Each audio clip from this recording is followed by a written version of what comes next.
Hello বন্ধুরা, আজকে আমি মাছের ডিমের বড়ার রসা বানিয়েছিলাম। তো ভাবলাম তোমাদের সঙ্গেও একটু শেয়ার করি যে আমি কিভাবে মাছের ডিমের বড়ার তরকারিটা বা রসাটা বানাই। সবাই বানাতে পারে, আমি এমন কিছু না, তবুও আমি একটু ভাবলাম শেয়ার করি। তার জন্য এখানে মাছের ডিমের বড়াটাকে ভালো করে পরিষ্কার করে নিয়ে তার মধ্যে পেঁয়াজ কুচি, লঙ্কা কুচি, একটু রসুন কুচি, ধনে গুঁড়ো, জিরের গুঁড়ো, হলুদ গুঁড়ো একটু দিয়ে তারপরে ভালো করে মেখে নিয়েছি। মেখে তার মধ্যে আমি দিয়েছিলাম একটু বেসন আর একটু চালের গুঁড়ো দিয়ে ভালো করে মাখিয়ে নিয়ে তারপরে তেলের মধ্যে একটা একটা করে সমস্ত বড়াগুলো ভেজে নেব। আর বড়াগুলো খুব ভালোভাবে লাল লাল করেই ভেজে নিতে হবে, নয়তো যেহেতু মাছের ডিমের বড়া আর এটা যেহেতু ঝোলে যাবে এবং ভাজা খাওয়ার জন্য দুরকমভাবেই হবে, সেজন্য ভালো মতন করে আমি ভেজে নিয়েছি।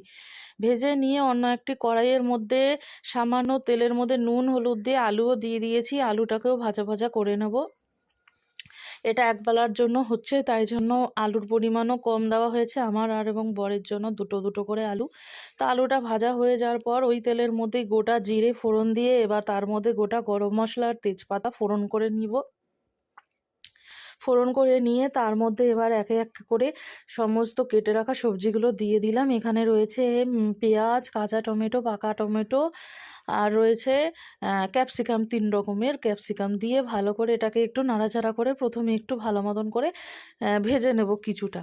তারপর এর মধ্যে নুন দিয়ে দিয়েছি। নুন দিয়ে এবার ভালো মতন করে আর একটু ভাজা ভাজা করব, যতক্ষণ না পেঁয়াজটা একটু হালকা বাদামি রং হচ্ছে ততক্ষণ পর্যন্ত এটাকে নাড়াচাড়া করতে হবে।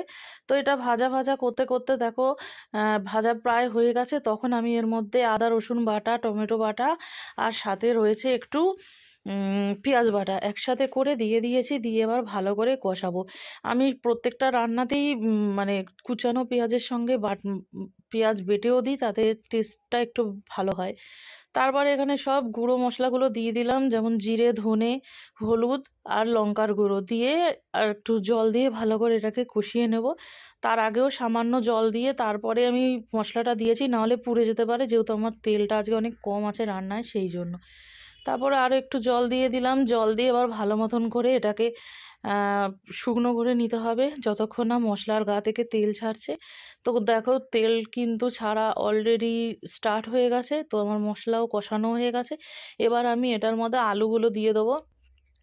আলুগুলো তো দিয়ে দিলাম এই জন্যই যাতে আলুর মধ্যেও মশলাটা ঢুকে যায়, ঝাল নুন সব কিছুর জন্য আলুটার ভিতর ঢুকে যায়, সেই জন্যই।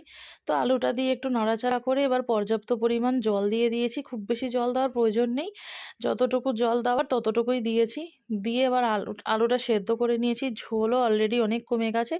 এবার ভেজে রাখা বড়াগুলো আমি এই ঝোলের মধ্যে দিয়ে দেবো।